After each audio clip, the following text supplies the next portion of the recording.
Hey everybody, it's Stephanie, and today I'm here with my Lauren Conrad inspired tie-dyed ends tutorial DIY video. It was like all over Twitter about how she dyed her tips, and so I wanted to go ahead and do mine. I'm getting kind of tired of just the ombre, so I guess we'll just show what we need first. Obviously some color, and this brand is Beyond the Zone Color Jams. I got this at Sally's for $5.99 a piece, well each, and so I have Limey Lizard. This is like a light pastel green.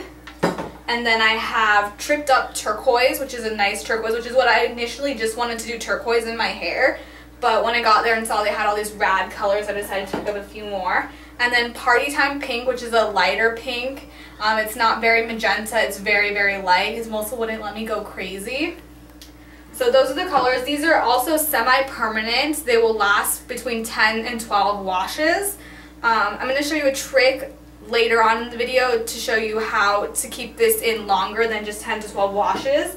You're also going to need a bowl, something that is not metal. I finally picked up one of these like color brushes. I've never used one of these before. You're going to want to use gloves. I just have aluminum foil here. Some people use like those actual foil strips, but if I can just get a pack of aluminum foil and use it, I'd much rather do that. And then just my plastic bag to put over me. You guys saw me in the last video wearing this. So stay tuned and I'll show you how to get started. If you are going to be dyeing your hair, you want the ends to be a yellow blonde. That's what it's recommended for this dye. I also saw on some dyes they actually want it to be like that really, really white blonde.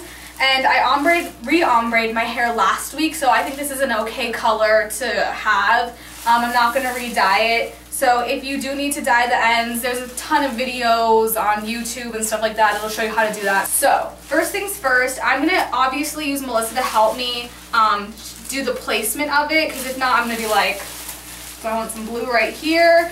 Lauren Conrad is actually ombre. She uses a darker color and then a lighter color to make that ombre effect on a strand. But for me, I'm just going to do the whole strand one color. Let's put on our gloves. And you want to do this when your hair is completely dry, so if you are planning on ombreing it or bleaching the ends of it and then doing this, just make sure your hair is completely dry so that it soaks up more color. So we'll probably start off with the teal. So you just want to snip the tip off. There we go. For what you want in one of the bowls. Put the lid back on. Just get some aluminum foil. And what we're using the aluminum foil for is so that the colors don't bleed onto each other. Because you don't want your blues to mix in with your greens while the color is setting, because then it'll just turn into an ugly color.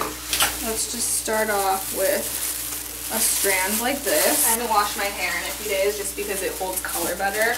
Put the hair right there. Take your brush, and what's good about this dye is it's just already ready to use. You don't have to mix it with anything. And just go ahead and apply that bad boy right on there. Make sure you're wearing gloves, peeps. Make sure you get all of it too. And fold it up like so. And this is recommended to be held for 10 to 15 minutes. Okay guys, so this is how it looks when we've got all the color in it and all the aluminum foil and our hands are a mess. The 10 to 20 minutes that you allow this to set, you can use a blow dryer, and what the blow dryer does is that it heats it, which makes the color absorb better and it'll last longer. If you don't want it to last longer and you do want it to just wash out, then don't do this step. But if you don't, like me, I don't want to have to repeat all of this in 10 to 12 washes, so I'm just going to go ahead and do this right now. So I'm going to rinse out every strand individually until the water runs clear. And if you do get it on your hands, this is semi-permanent, so it's not going to stain as much. Melissa washed her hands and her hands are perfectly clean, so I'm going to take a shower after and see if this will come off and let you know, so I'll be back in a second. Alright guys, so this is the finished product. You guys can see there's different colors in it. I'm really, really happy with it. I didn't kind of like crimp it, instead I curled it to give it more of that Lauren Conrad feel to it. So thank you guys for watching this little impromptu video, and we'll see you next time.